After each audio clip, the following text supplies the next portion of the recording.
पांचवी विशेषता श्री सुखमणि साहिब जी की वाणी लेख कर्म भी बदलती है।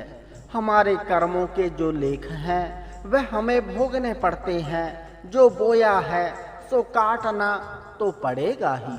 यह तो कुदरत का सिद्धांत है। जैसा बीजे सो लूणे कर्म एह खेत, अर्थात यह शरीर कर्मों का खेत है। इसमें जैसा कोई बोता है वही काटता है। कर्मों का असूल दो बातें समझाता है। पहली बात यह है कि इंसान बीज बोने में पूर्ण स्वतंत्र है। जमीन कभी इंसान को यह नहीं कहती कि तू मुझ में गेहूं ना बो और चने बो, अथवा चने ना बो और मकई बो। इंसान बीज बोने हेतु पूर्ण तौर पर स्वतंत्र है, लेकिन एक बार गेहूं बोने के पश्चात यदि वह आशा रखे कि मकई मिल जाए तो ऐसा उसका सोचना मूर्खता है। अर्थात जो बोया है वही काटना पड़ता है। जैसे दीवार पर जब गेंद मारें तो वापस अपने हाथों में आ जाता है, इसी तरह उस संसार में किसी को जो दिया जाता है वही वापस अपने पास आ जाता है। अर्थात किसी को दुख देकर हम अपने लिए दुखों के बीज बोते हैं। दूसरी बात यह कि जमीन में बोया हुआ बीज कई गुना बढ़कर अंकुरित होता है। इसी तरह इंसान जो भी कुछ बोता है उससे कई गुना अधिक होकर मिलता है। अर्थात किसी को दुख देने से कई गुना अधिक दुख मिलता है और किसी को सुख देने से कई गुना अधिक सुख प्राप्त होता है। भला देकर भला मिलता है, इज्जत देकर इज्जत मिलती है। दित्ता लइए आपना, अणदित्ता किछ हथ न आवे। इसलिए यदि आप संसार में सुख मान सम्मान चाहते हो तो यह आपको पहले दूसरों को देना पड़ेगा। इसलिए जो भी कर्म करो यह सोच कर करो कि मैं जो भी करने जा रहा हूँ उससे कई गुना होकर मिलना है। किसी को दुख देने से पहले सोच लो कि यह दुख का बीज परिणाम स्वरूप दुख के अनेक फल लेकर आएगा। यह दुख सुख तो आपके अपने ही हाथों की खेल है। कई बार हमें कोई दुख आ जाए, हम पर कोई मुसीबत बन जाए तो सामान्य तौर पर बुद्धिमान लोग, संत महापुरुष, महात्मा लोगों का यह कहना होता है कि पूर्व जन्म कोई दुख बोया था तो अब इस जन्म में आया है। अब वह बोया हुआ कर्म तो काटना ही पड़ेगा। अर्थात हमने कभी भी कोई कर्म किया हो वह कर्म हमारा लेख बन जाता है। इसलिए यदि कोई दुख अथवा कोई मुसीबत आए तो समझ लेना कहीं कोई बोया था आज काटना पड़ रहा है। वाणी की भी पंक्तियां हैं, दद्दे दोष न देऊ किसे, दोष कर्म आपनिया। जो मैं किया सो मैं पाया, दोष न दीजिए अंबर जना। बाबा नंद सिंह जी का वचन है, सजा दोष के बिना नहीं मिलती। दोष चाहे पूर्व जन्म का हो, हम कोई भी कदम उठाएं वह उठाया गया कदम हमारा कर्म बन जाता है। समय आने पर वह काटना पड़ता है। यह कुदरत का सिद्धांत है। बीज बोने और फसल काटने में अंतराल होता है। जैसे आप गेहूं का बीज बोवो, उसे फलने में कुछ महीने लगेंगे। यह नहीं कि बीज डालो और 15 दिन पश्चात फसल तैयार। यदि आम का बीज बोवो तो उसे फल लगने में 10-15 वर्ष लगेंगे। गुलाब का फूल आज बोया, 10-15 दिनों में फूल बन जाता है। इसी तरह हमारे बोए कर्मों का फल समय डालकर मिलता है। कुछ कर्म ऐसे होते हैं जिनका फल दिनों पश्चात, कुछ का महीनों पश्चात और कुछ का वर्षों पश्चात मिलता है।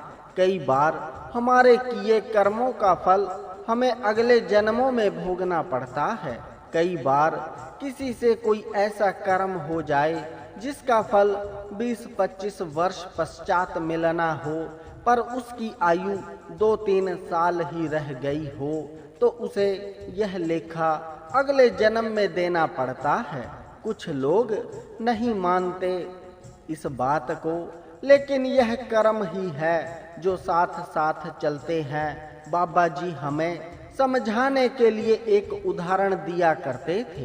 कहते थे, मान लीजिए दोपहर के 2 बजे बिरला टाटा के घर किसी बच्चे ने जन्म लिया और उधर सड़क पर एक निम्न स्तरीय झोपड़ी में रहने वाले के घर भी उसी वक्त 2 बजे ही किसी बच्चे ने जन्म लिया।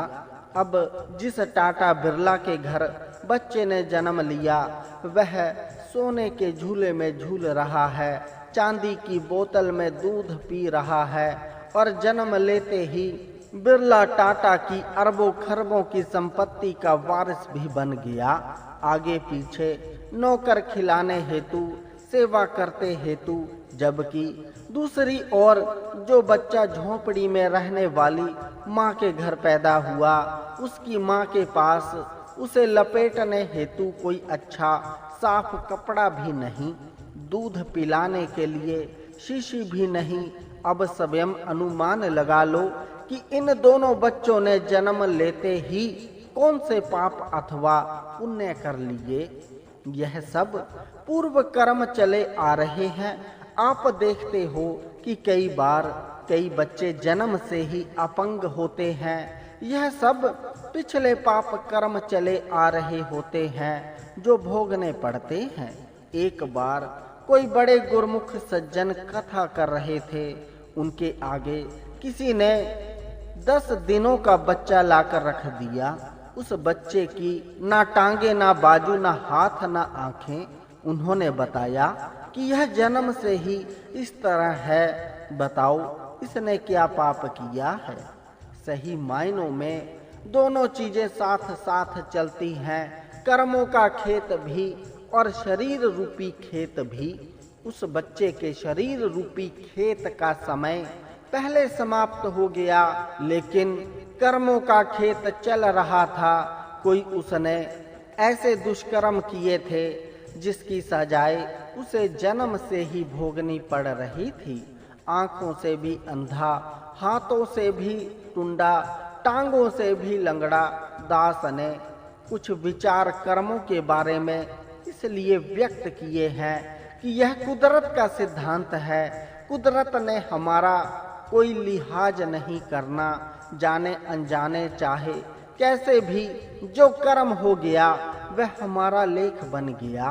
कोई भी कर्म करें वह लिखा जाता है, शुभ हो चाहे अशुभ। यदि शुभ होगा तो शुभ फल मिल जाएगा, यदि अशुभ होगा तो अशुभ फल मिल जाएगा।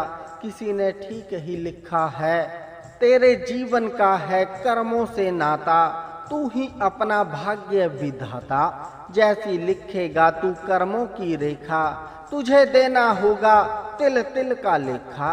कुदरत ने अपने नियम पक्के बना रखे हैं, कोई क्षमा नहीं, कोई लिहाज नहीं। दास को एक महापुरुष की गाथा याद आ गई। कोई महापुरुष थे और उनके शरीर पर छोटा कुष्ठ हो गया। जहाँ खारिश करनी वहां से रक्त रिसना, शरीर पर कपड़ा भी नहीं था पहना जाता, जिस कारण साफा सा लपेट कर रखते थे। महापुरुष का नियम इतना, कमाई इतनी कि एक चौकड़ी पर 10-10 पाठ सुखमणि साहिब जी के सुनने। कई बार सेवकों ने पूछने की कोशिश भी की, हे महापुरुष जी आपकी इतनी कमाई लेकिन यह शरीर पर छोटा कुष्ठ। महापुरुष जी ने बात को टाल देना। एक दिन एक सेवक समीपवर्ती था, हठ करने लगा कि आपकी इतनी बंदगी होने के बावजूद यह शरीर पर छोटे कुष्ठ का कारण क्या है। मेरी श्रद्धा में दरार आ रही है, इसलिए आप अवश्य कृपा करके बताने की कृपालता करो। महापुरुष जी कहने लगे कि तू अवश्य पूछना चाहता है तो आ, तुझे रहस्य की बात बताएं।